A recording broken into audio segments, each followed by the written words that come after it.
3. Hello and welcome to the Everything is Black and White podcast. Time for another episode of In Conversation with Lee Ryder. I'm Andrew Musgrove, joined, as you can see, by our chief sports writer, Lee Ryder, and he's going to talk this week about player ratings. Subject, I imagine, is always hotly discussed at home, in the pubs, clubs, certainly on social media, and most likely in the Newcastle United dressing room as well. Lee's been doing them for a fair while now alongside his match reports, and he's going to go into how he tallies up the ratings, what they mean in terms of how well players have played or not, and just tell some stories about maybe some reactions from players down the years. This is coming out to you on the day that I move house. So in real time, I'm probably going to be very stressed. We're recording this a few days prior to the house move. Lee, any tips to get through the day? I think you've got to keep your nerve. I think it's like taking a penalty moving house. I think you've got to just keep cool. And make sure you don't try and do too much and leave the removal men to their work. Yeah, and plenty cups of tea, I've been told. So making sure we're getting the fridge in early enough to stock the milk, so I can have plenty of cuppas. Right, player ratings then. I've been trying to go back and find when they first began in the Chronicle, and I haven't managed to get a date. I've asked our colleague Stu Jameson, who's been at the Chronicle as long as you have, Lee, or thereabouts, and whether he can remember them prior to him starting. He said he couldn't remember. Do you remember growing up and reading the Chronicle, reading the Journal, reading the Pink, and picking up the paper, and they were in there? And was it something that you looked for? Yeah, I mean, it was something that, for me going back, I would say probably the first time I became aware of them was sort of late 80s, 90s. I think that the old Sunday Sun used to have the star man in there as well, so that it would be 1 star, 2 star, 3 star from what I remember. And then the more in-depth ratings were in the Chronicle, which I would guess that the writer at the time would have thought about them over the weekend, rather than make an instant verdict, which we do these days, which I think is it's a good format for me, because it's one where it means that you have to try and keep an eye on every player during the game, rather than looking at the team performance. You are looking at individual performances, and they do throw up some interesting debates. They certainly do, and I think what you say there is really important. Actually, I hadn't actually considered that in the research for this episode. The fact that back in the day, you're right, they would have waited a couple of days before print on Monday, whereas yourself, you're acting in that moment. The emotion is still raw, so it's a total different kind of system to ranking players to how it would have been when you became chief sports writer here at the Chronicle. Were you shocked at how much player ratings mean, not only to fans but to players as well?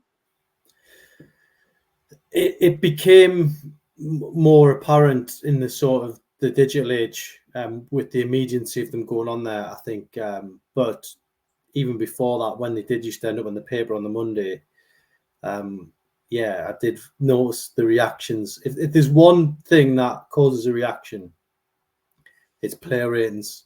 It's because it's such an opinionated thing, that the player ratings that obviously I issue are, that's my personal opinion of the game. And down the years, some people may not agree with them, but then the next person, if they issue their player ratings, they might not have the whole room agreeing with them either. So it is such an individual thing, and it does cause a lot of sort of debate. But of course, what we're forgetting is, when we're talking about the history of the player ratings, is that I think it was sort of the middle of the last decade, we brought in the player ratings at half time, so first half ratings. And I think that really is where, in the modern world now, people are rating players very early in games, and I think it probably it's off the back of games like Championship Manager and Football Manager, where even if you're playing that game, you get those halftime ratings straight up, and players and gamers are looking at them thinking, well, I think I know who to substitute here, and stuff like that. So I think it is in keeping with the sort of modern world that we live in that we can deliver these player ratings at half time. And again, it means for me as a writer, it's brilliant because I'm keeping an eye on every single player's contribution.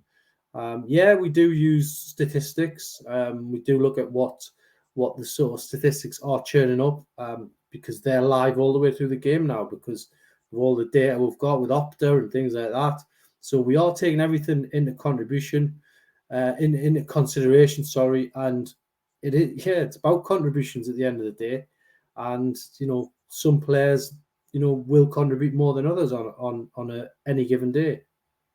And how difficult is it for you then to issue these ratings in terms of what you've got to do to get your marks down on the paper? Because like you see, you're now doing half-time ratings, so there's an added responsibility.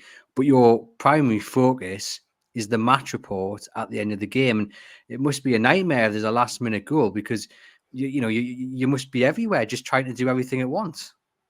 Yeah, there's a lot of things that can fluctuate in a game.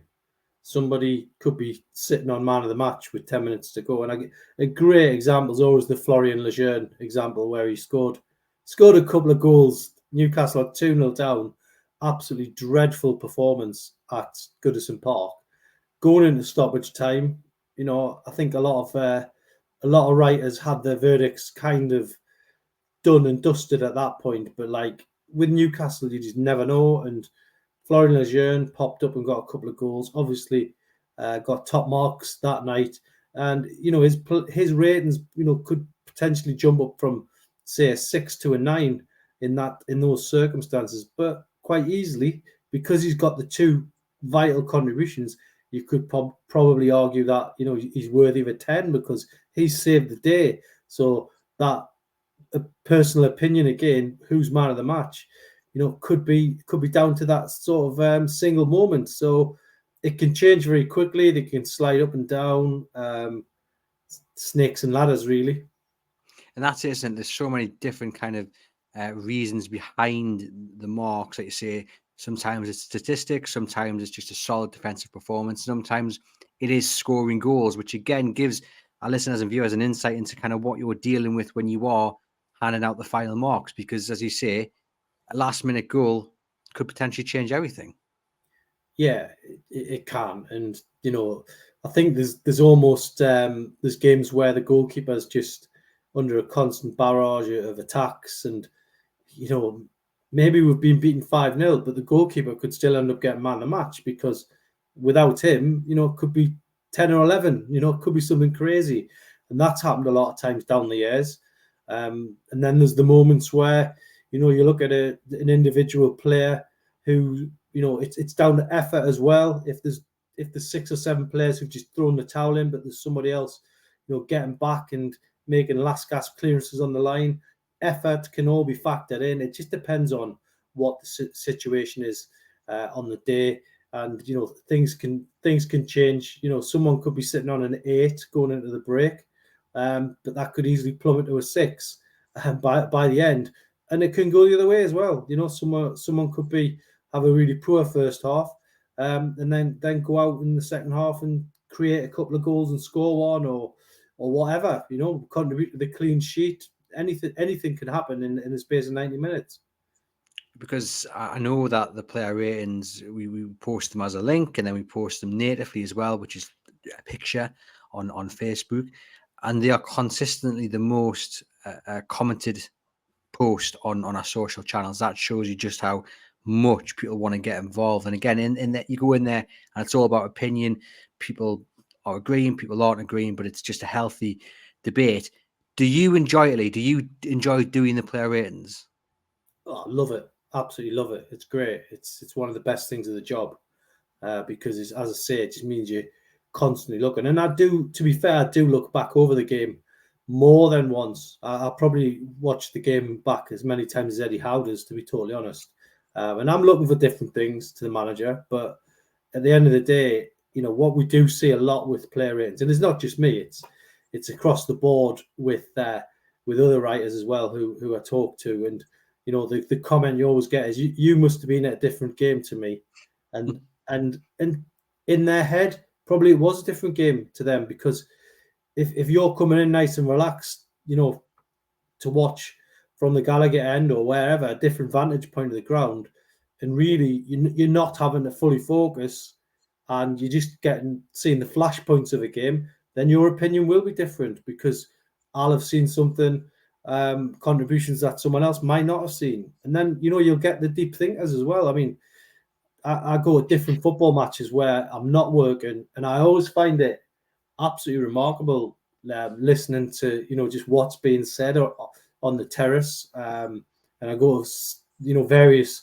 different games, and I can hear what people are saying and their assessment of the game. And I think watching a game from behind the goal is a completely different experience to watching it where we watch it from the centre circle, almost, where in the stand and you're looking right down, and then people higher up are getting an even more technical version of the game. I mean, if you go back to that Manchester United Liverpool game at the weekend, I think there's a video from the Stretford end of the Man United winner, and it's just remarkable how little space Liverpool, how much space, Man United had to create that goal. And it's different vantage points, so you are going to get different opinions sometimes. But I think generally, 9 times out of 10, most people will have a man of the match, and then it's up for debate in the pub, and I think we just contribute to that debate. Yeah, most certainly. Like I say, you can see that with the amount of comments we get on the posts. In terms of this season, Newcastle United, despite the fact that right now it seems a little bit gloomy, they have had some absolute belter performances, and there've been quite a few 10s dished out. What does a player have to do to get a number 10, in your opinion? Yeah, again, it could be, a player could get a high rating, but generally the 10s are usually either the goalkeeper who's kept a clean sheet and survived 25 attempts at goal, or it's usually an attacking player who, I think Jacob Murphy got a 10 earlier in the season against Crystal Palace. I think he scored one, made a couple, and then had a hand in the other one in a 4-0 win. Now, a player like that, for me, is going to be an easy choice for a 10. So the 10s are actually, the 10s are the easiest ones, to be honest, because generally they've done something in the game where they've made a contribution. They've got a couple of assists to the name. They've got a couple of goals to the name, or the hat-trick heroes. There's always, if you get a hat-trick, then you're going to probably get a 10 from me, because you're the main man. You've done everything you can to win the game. So that if you're going in that territory, then it is the positive attacking contributions. But defensively, it can be the same as well. I think Fabian Schär got quite a good mark. I think quite recently, I think he got a 10 as well, because defensively he was outstanding. I think it was Wolverhampton Wanderers where he made so he's not only had the great defensive game with the helping with the clean sheet, but I think he had a hand in one of the goals. Then it was 2 wonderful sweeping passes for the other 2 goals. So it can vary, but generally to get a 10, you've got to really up your contributions. Yeah, the Fabian Schär was the one I was thinking about, because he'd had such a great game both going forward and backwards. Have you ever given out a 1? Or do the ratings even go down to 0? Are they 1 to 10, or are they 0 to 10? I think there might have been a couple of zeros for players who were sent off for something stupid. It's very rare though, because a player can be unluckily sent off as well. They could have done something and fell the wrong side of the referee or something, and just been unfortunate. But yeah, I think there might have been a couple of zeros sent off. I remember 2. I specifically remember giving it 2. It was Marlon Harewood away to Nottingham Forest, and he didn't have a great game, and it did cause a bit of a problem for me, because some of his teammates kind of didn't think he should have had a 2, and basically they sort of said, right, we're not going to speak to you again. So, there was about half a dozen of the dressing room didn't want to talk to me after that.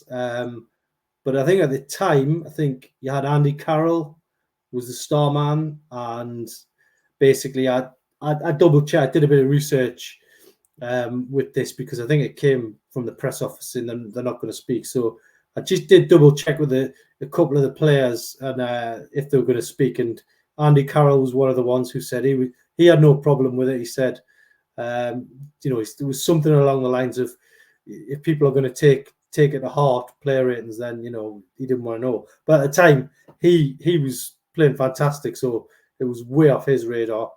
And check with a couple of other players, and they weren't. And eventually, I think that was about the October time, and then I think it got to January, and I think it was the captain of the team, Kevin Nolan at the time, said, "Come on, new start. We'll move on from that." So it did cause a bit of a stir. I remember sitting down with Chris Hughton over a cup of tea to discuss it, and Chris Hughton said, we don't want to go to war with the local press, and I'll speak to the players or something like that. But yeah, it shows you, doesn't it, the impact it has. I mean, because my next question was going to be, do the players really care? But there's a story which shows you, yeah, maybe they do.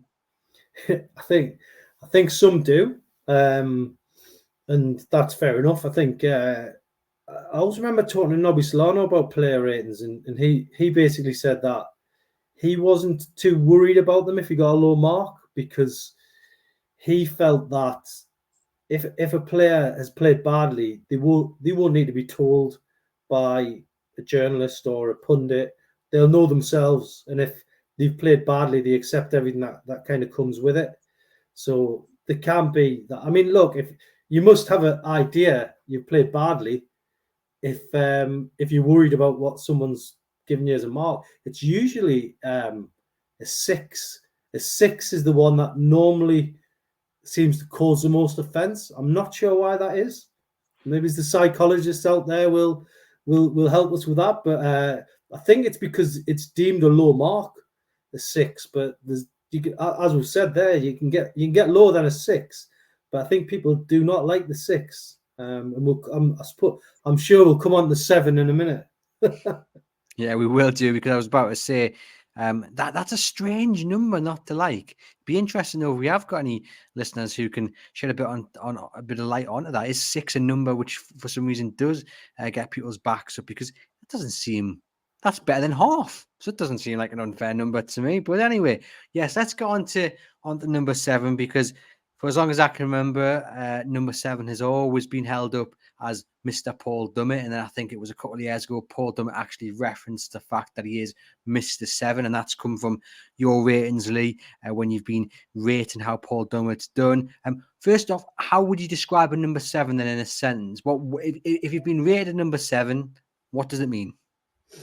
I think 7's basically the model of consistency, isn't it? You haven't been brilliant, but you've done everything that's been asked of you. And 7 was 7 is just caught, and the Paul Dummett thing is just followed me around throughout like my writing time, and basically I think it was actually Ben Dawson referenced it, and he'd done a talk, I think, with the academy players, and he used the Paul Dummett 7, and he said to the players, if you can graduate from the academy and become the player who gets a 7 every week, you've got a chance of a great career at Newcastle. And the 7's a nice, steady mark, and it can go up. I think Paul Dummett got a winning goal, didn't he, down at Crystal Palace, and it for once it was way over a 7 because it was like a last minute winner. But yeah, it causes a lot of debate. I remember coming back from where was it? I think it was we flew down to the game. I think it might have been Southampton last 2 seasons ago, and great win down there. And then I was talking to somebody, and then someone at the back of the play, we were talking about player ratings for some reason, and then it all went quiet, and then there was like some bloke who'd had a few pints, at the back of the plane. He just must have woke up or something. Went, he gave Paul Dummett 7. He didn't even play, and it was just like the whole plane's like, it was pretty crazy anyway. So, yeah, the 7 has caused a lot of debate, but I must be onto something, because Paul Dummett's been here for so long that managers see that model of consistency as well. Yeah, indeed. Well, this has been a fascinating chat. I've really enjoyed getting the insight into player ratings, and it is something that I look for every single week, as I'm sure you guys listening and watching do as well. Hopefully, you'll give this a nice 10 out of 10 if you have enjoyed it. Do leave us a rating and review if you get the chance. Give the video a thumbs up. Hit subscribe on the YouTube channel. Thank you very much for tuning in. And for myself and Lee, we'll see you guys next week.